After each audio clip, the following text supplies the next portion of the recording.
존경하는 국민 여러분, 국민의힘 대통령 후보 윤석열입니다. 제가 대통령이 되면 기존의 청와대는 사라질 것입니다.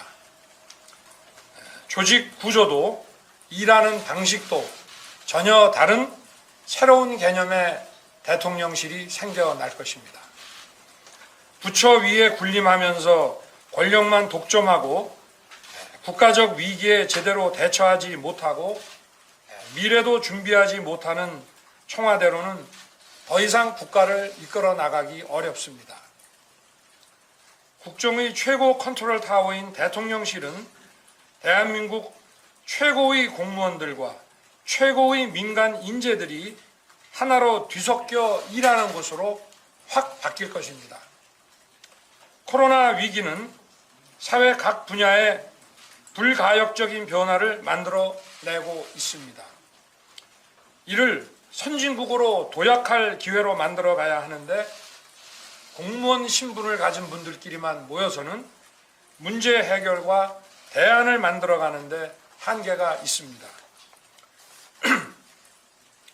민간에 있는 최고의 인재들, 최고의 지성들, 해외 교포도 가리지 않고 모두 모아 국정 운영에 참여시키겠습니다.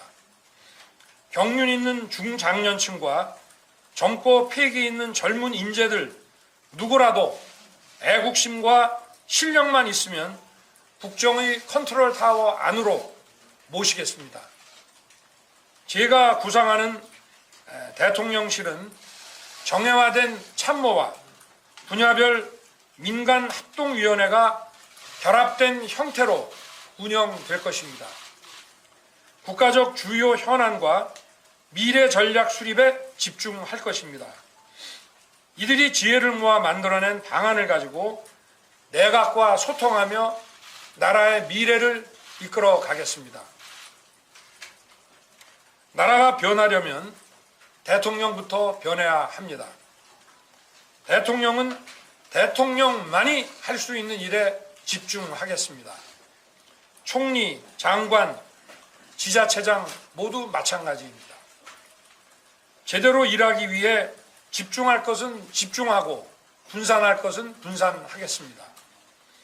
새로운 대통령실에서는 참모들뿐만 아니라 분야별 민관합동위원회 관계자들과 또 각 부처에서 파견 나온 연락관들이 한 공간에서 서로 자유롭게 소통하면서 일할 것입니다.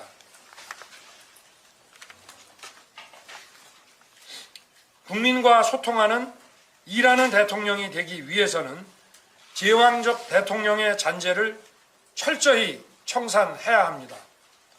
권위만 내세우는 초법적인 대통령은 이제 없어질 것입니다. 대통령은 법의 지배, 틀 안으로 내려와서 해야 할 일에 집중하겠습니다. 새로운 대통령실은 광화문 정부 서울청사에 구축될 것입니다. 기존의 청와대 부지는 국민께 돌려드릴 것입니다. 국민은 늘 대통령을 만날 수 있을 것입니다. 대통령도 늘 국민과 소통하며 일할 것입니다. 다음 정부는 임기 첫날부터 새로운 공간에서 새로운 방식으로 국정을 시작할 것입니다. 감사합니다.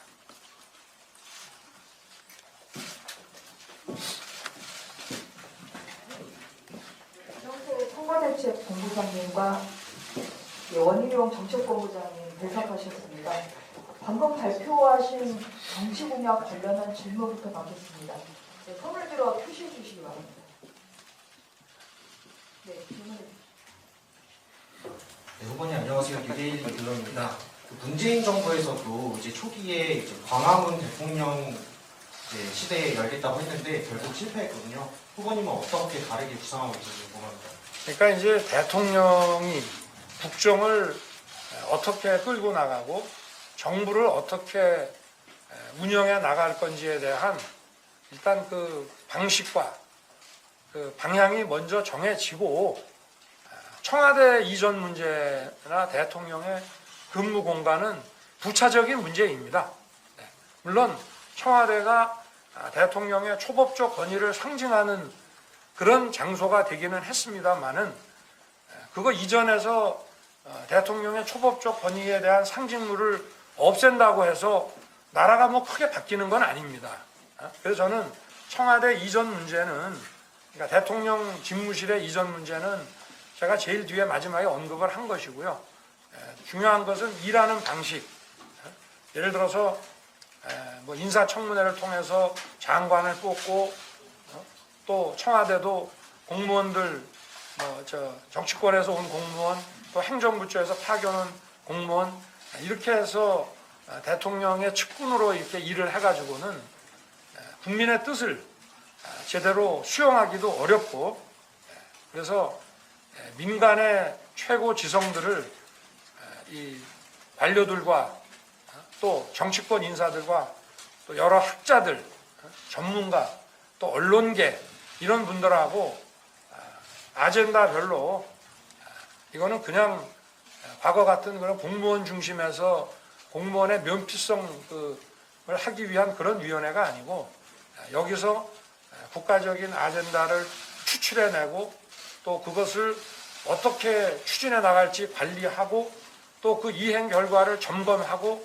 이렇게 해서 민관이 합동으로 국정을 운영해 나가는 그리고 대통령은 그 중심에 있는 것으로 그리고 청와대의 참모들은 그 합동위원회를 지원하고 연결하는 역할만 하는 그런 방식으로 국정을 운영할 것이고요. 거기에 따라서 보면은 현재의 청와대 구조는 그런 일을 하기에 매우 부적절하게 되어 있습니다. 그래서 광화문 그 정부 청사로 집무실을 만들고 그 청사 안에는 대통령실의 참모들과 그다음에 여러 민관 합동위원회의 사무처, 뭐 지원조직, 회의실 이런 것들이 아마 들어갈 것입니다. 네. 네, 다음 질문 받겠습니다. 네.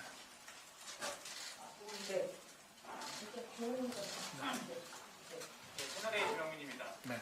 기존 청와대 부지를 국민들에게 돌려주신다고 했는데 네. 구체적으로 어떤 형식으로 어떤 형태로 돌려주실지에 대한 계산도 혹시 계획하시고 있으신가요? 거기에 뭐 필요한 뭐 역사관을 만든다든지 또 우리 시민들의 공원으로 활용한다든지 이렇게 해서 청와대가 아무래도 역사적인 문화적인 또 가치가 있기 때문에 그 청와대를 어떻게 활용할까 하는 것은 제가 판단할 것이 아니고 일단 돌려드려 놓고 국민들께서 판단하시고 이걸 어떻게 활용하는지에 대해서도 여러 전문가와 국민들의 의견을 듣도록 하겠습니다.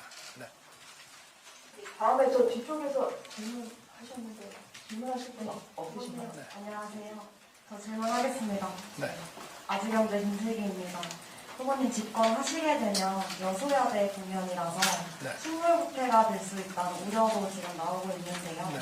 이런 상황에서는 어떻게 국정을 운영하실 계획이신지 혹시 생각이 있으시면 여쭙고 싶습니다.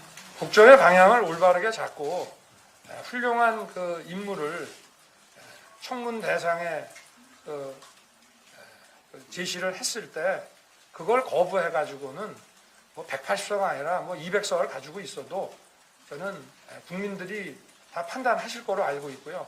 제가 늘 말씀을 드리지만 제가 정부를 맡게 되면 최고의 전문가, 최고의 지성을 모시고 일을 하겠다고 누차 말씀을 드렸고 또 지금의 여당에도 우리 당과 함께 합의를 해 나가면서 일을 할 수 있는 훌륭한 분이 많다고 늘 말씀을 드렸습니다. 다음에 잠시만요. 먼저 손 주신 분이 있어서 저쪽에서 아까 질문하시겠다는 기자님 계셨는데 그러면은 SBS 화장점부터 가겠습니다. 이 부분에 민간 이제 영입하는 게 참 어려운 게 그 현재 줄어든 급여 문제가 있는데 이제 이분들한테 어떤 인센티브를 어떻게 제공할 건지 궁금합니다. 민간의 그 최고 지성과 전문가들이 사실은 이미 그분들이 뭐 경제적으로나 사회적으로 더 이상의 어떤 그 자리나 또는 뭐 그런 수입 기대하지 않고도 자기가 그동안 쌓아온 경륜과 그 지식을 국가에 그 환원하고 봉사하고 싶어하는 분들이 많이 있습니다. 그래서 그 부분은 적절하게 예우를 하겠습니다. 그다음에 양범수 기자님 질문 가죠. 의원님, 김보경입니다. 민간 인재를 참여시킨다고 하셨는데 이게 정책 결과가 나왔을 때 책임 소재라든지 아니면 검증이라든지 이런 문제가 좀 불거질 수 있거든요. 그런 문제를 책임은 전부 대통령이 지는 겁니다. 네. 조선비전 원수입니다. 의원님 재원적 대통령의 폐해를 말씀을 해주셨는데 사실 그 가장 큰 문제로 청와대와 대통령이 쥐고 있는 인사권의 개수가 너무 많다. 이거를 줄여야 된다는 비판이 계속 나오고 있는데 이에 대해서는 어떻게 생각하시는지? 인사 문제도 지금 우리 여러 혁신 기업들에도 그 인사 전문가들도 많이 있거든요. 그래서 인사 문제도 이런 위원회를 구성을 해서 정부가 이런 그 혁신 행정을 펴기 위해서 또 제가 말씀드린 디지털 플랫폼 정부를 구현해 나가기 위해서 어떤 방식으로 인사를 해야 되는지에 대해서도 충분한 그 자문과 심의를 거쳐서 판단하겠습니다. 시간이 조금 걸리더라도 저는 의사결정의 문을 다 열어놓고 하여튼 많은 분들의 귀한 말씀을 경청을 해서 또 국민들께서도 그 과정을 전부 아실 수 있게 하고 그렇게 해서 대통령이 책임지고 어떤 그 안을 선택을 해가지고 추진을 해 나가도록 이렇게 하겠습니다. 다음에 황영찬 기자님 질문. 네, 후보님 CBS 황영찬입니다. 그 청와대 기능이 지금도 국가적 아젠다를 설정하고 민관 전문가들이 함께 모여서 일하는 곳인데 후보님은 지금 청와대가 좀 어떻게 문제가 있어서 다시 한번 이거를 지금 청와대뿐만이 아니고 과거에도 청와대는 역시 대통령과 그 함께 일하는 또 청와대 참모들에 의해서 국가 의사결정이 이루어지는 경우들이 대부분입니다. 자, 예를 들어서 우리가 감염병 문제가 생겼다. 그거를 청와대 참모들이 또 뭐 복지부라든가 이런 데하고 얘기해갖고 의사결정을 내릴 것이 아니라 어떤 정부가 어떤 의사결정을 내렸을 때 전문가들에 의해서 많이 비판받지 않습니까? 그거를 미리 수용을 해서 하자 이런 얘기죠. 그게 더 효율적이다 이런 겁니다.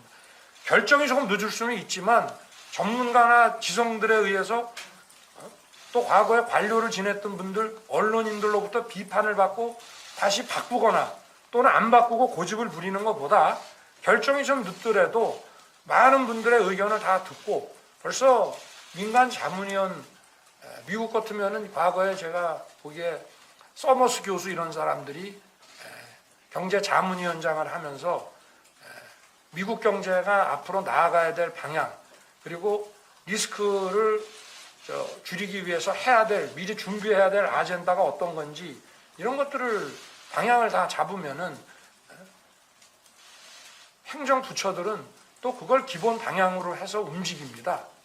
제가 그런 말씀을 드리는 것입니다. 그러니까 지금도 이미 대통령 네. 직속의 위원회라든지 또 자문기구가 상당히 많이 있는데 그런데 그런 위원회가 제대로 역할을 못하고 그 위원회의 지원 조직과 그 사무 처라고 하면 좀 조직이 너무 커 보이는데 그런 것들이 대통령 집무실과 가까운 곳에 밀집해 있어야 충분한 소통을 통해서 일을 할 수 있다고 저는 보고 있습니다.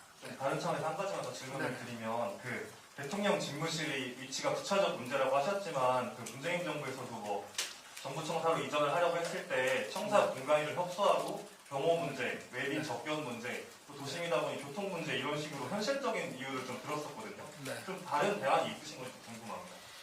지금 뭐 경호 문제라든가 외빈 접견 문제는 저희가 충분히 검토를 했고요. 네. 당장 인수위 때 준비를 해가지고 임기 첫날부터 가서 근무를 하고 미국 백악관을 보십시오.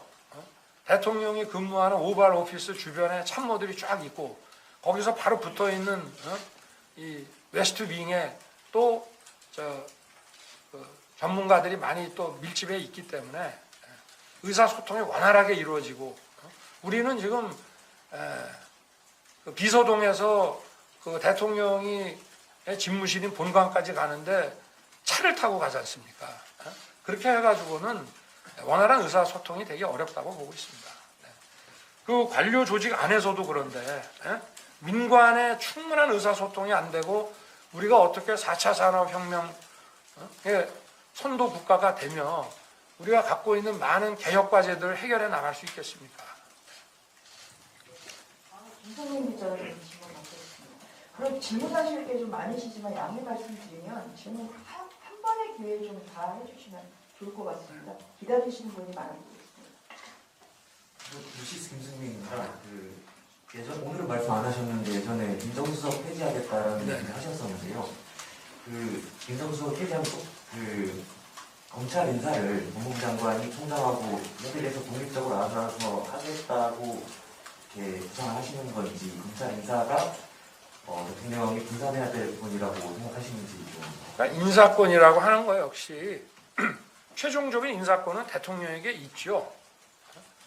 이게 국민 주권주의 원칙에 따라서 국민이 직접 선출한 공직자가 임명을 하는 것이 원칙입니다. 그러나 실제에는 많은 위임을 통해 가지고 인사를 제대로 한다는 것도 굉장히 중요한 그 대통령의 책무 중에 하나입니다. 그렇기 때문에 인사가 제대로 될 수 있도록 대통령은 그 시스템 관리를 하고 개별 인사는 장관이라든지 이렇게 좀 위임을 하는 것이 맞지 않나. 그러나 마지막 단계에서의 검증과 관리는 뭐 해야 되겠습니다만은, 그리고 제가 민정수석을 폐지한다는 것은 청와대라고 하는 거, 대통령실이라고 하는 것은 대한민국의 주요 현안과 또 미래 아젠다를 잘 추출해서 거기에 대한 대비를 해나가는 것이 대통령의 기본 책무인데, 사정 기능의 중추를 대통령실에 둔다고 하는 것은 저는 그건 맞지 않다고 보고 있습니다. 네. 지금 질문하실 기자님 두 분 계신데요. 두 분 질문까지만 받고 공약에 관한 질문을 마치도록 하겠습니다. 네, 질문해 주시죠. 후보님, 공약 발표 잘 들었는데요. 대통령실 내 인재가 민간인 신분을 유지하면 청와대 내부의 정보 보안이나 이런 보안 문제는 어떻게 하실지 좀 여쭙고 싶습니다. 이 민관합동위원회에서 대한민국의 현재 문제를 어떻게 진단하고 거기서 어떤 아젠다를 추출해서 어떻게 관리해 나가고 점검하느냐 하는 문제는 보안의 문제가 아닙니다. 꼭 필요한 보안의 문제는 그거는 별도로 관리할 생각입니다. 국민들이 다 함께 아셔야 되는 문제고, 그만큼 대통령실의 기능 자체를, 그리고 대통령 직속의 여러 민관 그 자문위원회, 합동위원회를 투명하게 국민들께서 다 아시도록 그렇게 운영을 해 나가겠습니다. 네, 다음 질문 받겠습니다. 네, 후보님, 뉴스NBC 남가라고 합니다. 청와대 부지를 전부 국민께 돌려드린다고 말씀하셨는데, 부지를 어느 정도 선까지 돌려주신다는 건지, 또 집무실 외에도 청와대에는 여러 관저라든지 이런 부분이 있는데, 국민께 돌려주신다면은 이런 가족분들의 생활이나 이런 선까지 생활을 하지 않는 선까지 생각하고 계신 건지. 그렇습니다. 네. 관저도 지금 뭐 공개하기는 좀 뭐한데, 관저도 바깥으로 나오고, 무슨 경호실이라던가 군부대 이런 부분들은 좀 더 검토를 해봐야 되겠습니다만은, 그거는 최소 필요한 한도 내에서만 두더라도 청와대 전체를 국민들께 돌려드리겠습니다. 이 정도로 공약에 관한 질문을 마치겠습니다. 공무자님들 수고 많으셨습니다. 이어서 현안에 관한 질문을 받도록 하겠습니다. 마찬가지로 손을 들어서 표시해 주시고요. 그리고 좀 질문하실 때 좀 많으실 수 있으니까 한 기회에 질문 하나씩만 부탁드리겠습니다. 네, 오늘 국민의힘에서 양자 토론을 다시 민주당에 제안을 했는데요.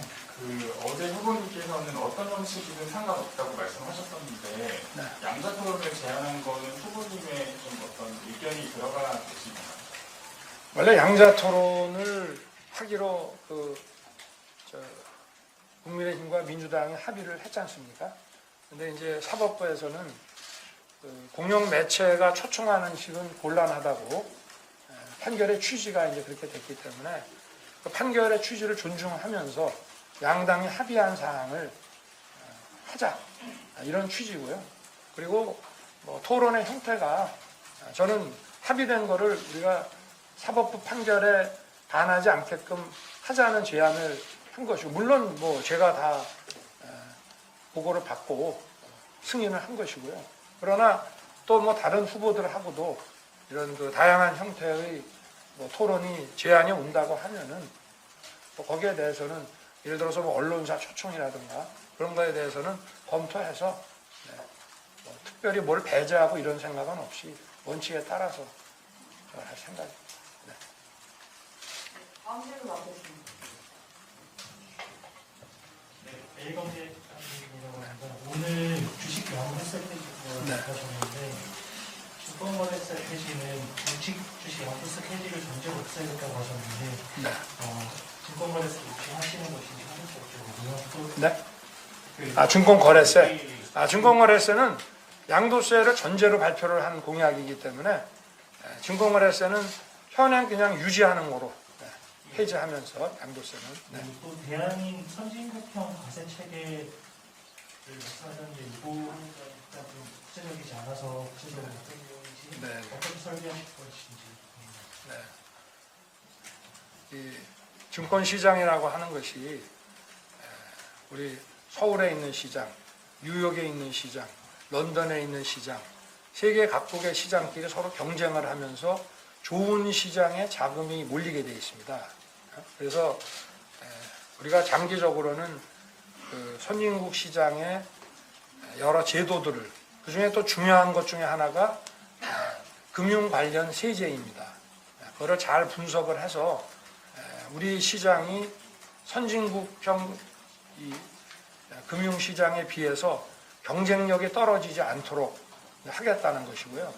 일단은 시장과 거래한 주식거래, 우리가 주식거래를 개인끼리 장외에서 한다든지 또는 비상장 주식을 거래할 때는 그거는 그냥 일반적인 그 양도소득세가 소득세법에 따라서 부과가 되는 것이고요. 시장과 거래했을 때만 증권거래세로 하고, 그리고 그게 일정 그 금액이나 퍼센티지가 넘어가는 경우에는 뭐 대주주 거래라고 해서 양도소득세를 부과를 합니다만은 그 양도소득세라고 해서 걷는 금액이 실제로 그렇게 많지는 않습니다. 그리고 특별히 주식거래라고 하는 것이 뭐 큰 손 작은 손 뭐 일반 투자자를 가릴 거 없이 주식 시장 자체가 자금이 많이 몰리고 활성화되어야만 거기서 일반 투자자도 수익을 올릴 수 있는 것이기 때문에 지금은 주식 시장을 더 활성화하는 것이 필요한, 더구나 또 미국에서도 지금 테이퍼링을 하고 있고 여러 가지, 우리도 지금 1월 3일 증권시장 개장부터 시작해가지고 지금 그 지수가 계속 하락하고 있지 않습니까? 그렇기 때문에 제가 볼 때는 또 한국의 그 기업 가치가 많이 지금 저평가되어 있다는 그런 그 의견들이 아주 우세하고, 그렇게 해서 우리나라 증시가 상당한 정도로 올라갈 때까지는 증권거래세만 남겨놓고, 그리고 이제 모든 기업 가치가 좀 정당하게 평가받고 우리 증시가 국제적으로도 경쟁력 있는 그런 상황이 오게 되면은 이런 그 어떤 통산 종합과세 방식으로 만들어 설계해 나가면 되지 않겠느냐, 그렇게 보고 있습니다.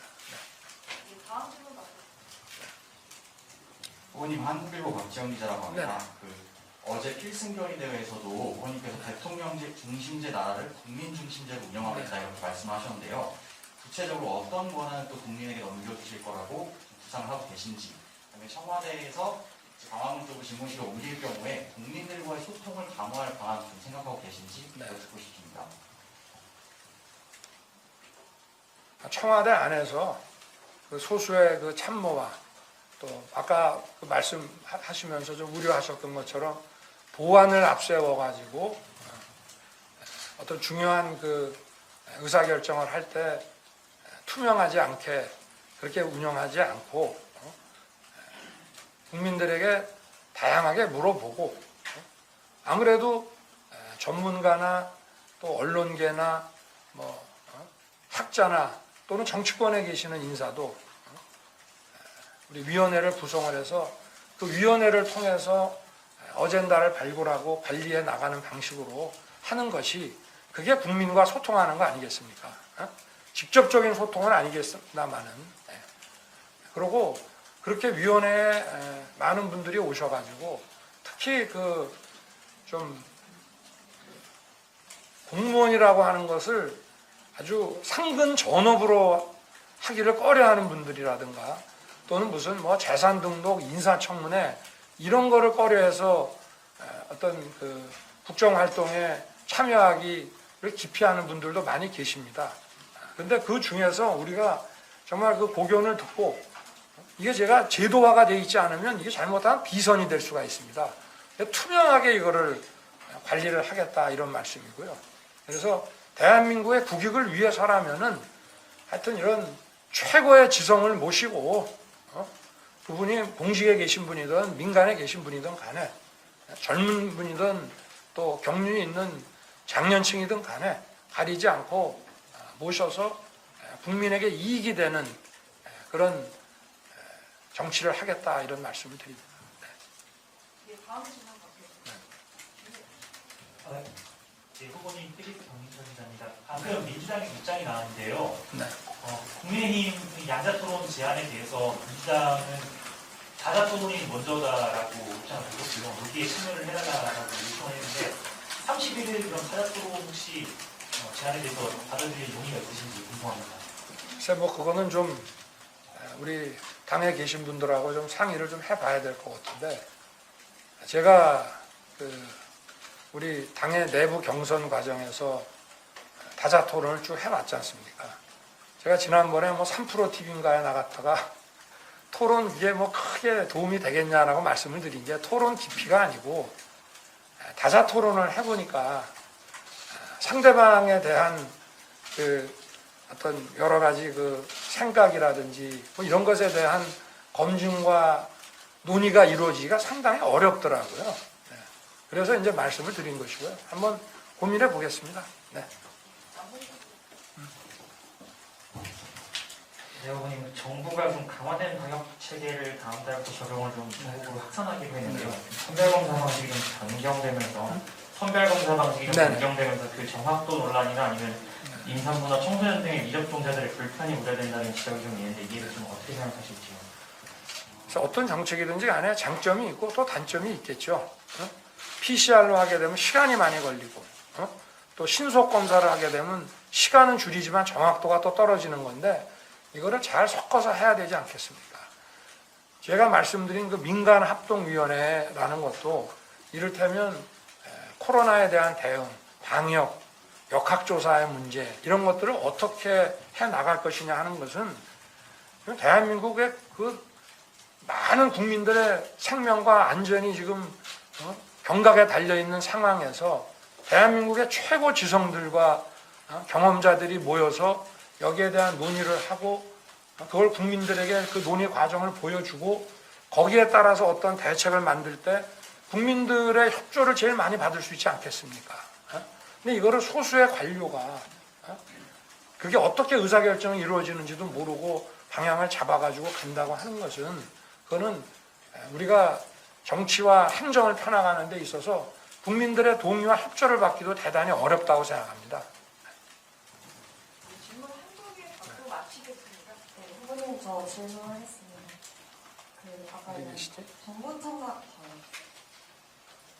정부청사를 광화문으로 옮기겠다고 하셨는데 그러면은 정부청사 100m 이내에서 집회 시위가 금지가 되잖아요. 그러면 앞으로 광화문에서는 집회 시위를 못하게 되는 건지 하나 여쭙고 싶고 두 번째는 김경수 민주당 의원이 국민의힘으로부터 선대위 국방위 자문위원으로 임명된다는 문자를 받아서 불쾌하다고 후보님께 사과를 요구하셨는데 혹시 여기에 대해서도 어떤 입장이신지 궁금합니다. 김병준 위원장님께 국방의 자문위원으로 이게 무슨 말이죠?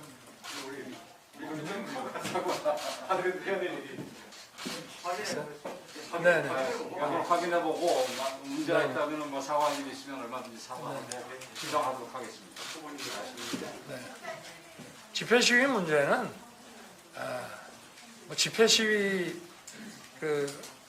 뭐 금지 문제가 대통령의 이런 어떤 투명하고 국민에게 다가가는 이런 정치와 행정보다 뭐 더 중요한 이슈이겠습니까?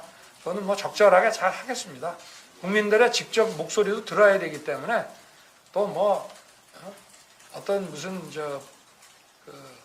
안전의 문제만 없다면은 대통령 집무실에 앉아서 국민들께서 시위하고 항의하는 목소리도 업무에 조금 방해가 되더라도 막 들으면서 하는 것이 좋지 않겠나. 저 여기 제 집무실 바깥에서도 늘 많은 분들이 오셔가지고 이렇게 저희 사무실에 다 들릴 정도로 그래서 회의하기 어려울 때도 많이 있습니다만은 그걸 현장감 있게 다 들어야 되지 않겠나 생각하고 있습니다.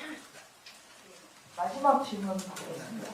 후보님, 저 MBC 신수아라고 합니다. 질문이 두 가지인데요. 광화문 청사에 이제 집무실 만든다고 했는데 경호 문제도 좀 고려를 하신 건지 궁금하고 그게 지금보다 좀 대통령 경호 수준을 낮추겠다라는 어떤 의지이신 건지 궁금하고요. 질문 하나고 또 다른 질문은 아까 주식 양도세 관련해서요. 이 동학 개미를 진짜로 보호하려고 하면 주식 양도세 폐지보다는 그 기준을 좀 완화해가지고 대주주, 카카오 대주주 먹튀라든지 이런 사태를 좀 막아야 하는 거 아니냐 이런 지적도 나올 수 있을 것 같은데 생각 궁금합니다. 경호 문제는 저희가 다 검토를 했고요. 그리고 경호라고 하는 것은 경호가 중요한 것이 아니고 대통령이 일을 어떻게 하느냐가 더 중요하고 경호는 거기에 맞춰야 된다고 생각합니다.